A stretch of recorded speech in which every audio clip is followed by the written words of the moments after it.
这鸡腿面包啊，一定要趁热吃，先吃为敬啊。Hello， 大家好，我是幸福的眼泪。女神节马上就要到来，各位女神们每天又要操持家务，又要工作，又要带孩子，实在是太辛苦了。这么辛苦，那就必须要在我们专属的节日里，给自己加只鸡腿来奖励一下自己。今天我们要做的这个鸡腿面包，用的是波兰种一次发酵低油低糖的面团，里面包了一整个鸡腿，鸡肉属于白肉，脂肪含量低，蛋白质高。这个鸡腿面包里既有碳水，又富含蛋白质，相信对于保持各位女神的身材也是非常有帮助的。今天我用的面粉是我们上次开团过的金象面包粉，应该有不少小伙伴已经用过了。这金象面包粉可谓是新手亲妈级面粉了。刚开始学做面包的时候总是做不好，一换了金象面粉就成功了。这可真不是夸张，因为这话不止我一人说过，我都看到好多人这样说了。面粉蛋白质高，吸水性好，爱出膜，用它做面包成功率很高。先来做一个波兰种，清水里加入干酵母，然后加入金象面包粉，搅拌均匀，一定要搅拌到这个面糊里看不到有酵母颗粒。盖好，室温发酵30分钟到1小时，再放到冰箱里冷藏过夜。这个波兰种可以放2天。然后再把鸡腿给腌上，我买的是这种小鸡腿，我们这边叫琵琶腿。鸡腿洗干净，用叉子在上面插一些洞洞，方便入味儿。找一个大碗，放入所有腌料。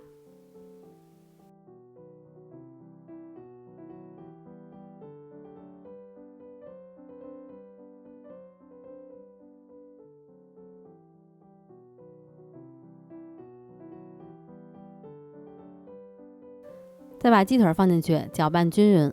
今天这个配方可以做6到7个面包，做6个的话，外边的面包就稍微厚一点，做7个就稍微薄一点。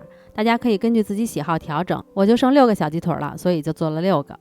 装匀以后给它盖好，放到冰箱腌制1晚上，最短也得2小时。我觉得腌时间久点比较好，鸡腿一定要入味才会更好吃。第二天把腌好的鸡腿放在一个烤架上，烤盘上铺上锡纸接油，再把盆里剩下的汤汁刷在上边，再刷一层蜂蜜。这样烤的鸡腿挺好吃的。我在担心一个问题，有可能你们鸡腿烤完就做不出面包了，怕你们直接把鸡腿给吃了，所以建议大家可以多烤一些鸡腿。放入预热好的烤箱中层，上下火200度烤20到25分钟。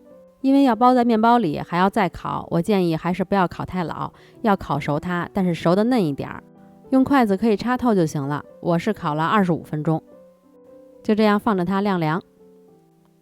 这波兰种也发好了，看它表面有很多小气泡，而且面还有点往下塌，这样就好了。然后就可以揉面啦。今天这个做法真的非常适合新手，保证你们都能一次成功。把所有材料全部放入揉面缸里，黄油也一起放进去。因为油糖量都不是很大，再加上还有波兰种加入，所以油对出模影响不是很大，可以全部一起加入。除湿机5档揉10分钟就好了，真的很快手。这样子就好啦，面团可以拉出薄膜，破洞边缘光滑，有非常少量的锯齿或者没有锯齿就可以了。揉好的面温不要超过28度，能控制在26度左右最好。不用发酵，先直接给它分割等量的6到7份。分割好以后，就把每一份都滚圆。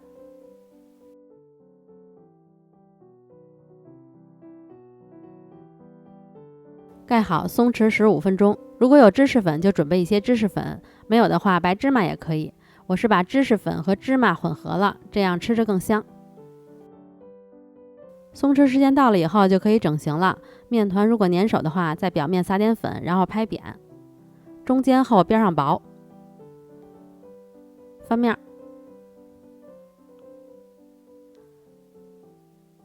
把鸡腿放在上边，把鸡腿的根部用锡纸给它包上，防止烤的时候变黑。给它包起来，把封口捏紧，一定要把封口捏紧了。所以这个面团建议要稍微粘一点，这样封口也不容易开。捏紧以后，在面团的正反面都喷点水，蘸上芝士粉，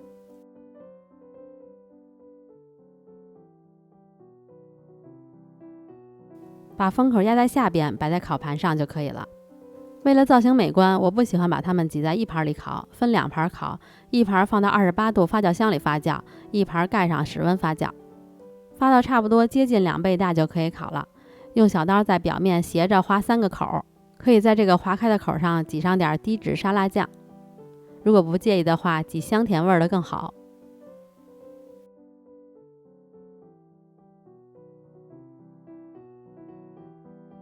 放入提前预热好的烤箱下层，上火210度，下火180度，烤13分钟左右，烤到表面金黄就可以了。烘烤结束，取出来震一下烤盘，然后把面包放在晾架上，表面可以撒一点切得很碎的小香葱装饰一下。第2盘发好以后，也放进去烤箱烤熟。这刚烤好的面包很脆，听听这个声儿。这鸡腿面包啊，一定要趁热吃，先吃为敬啊。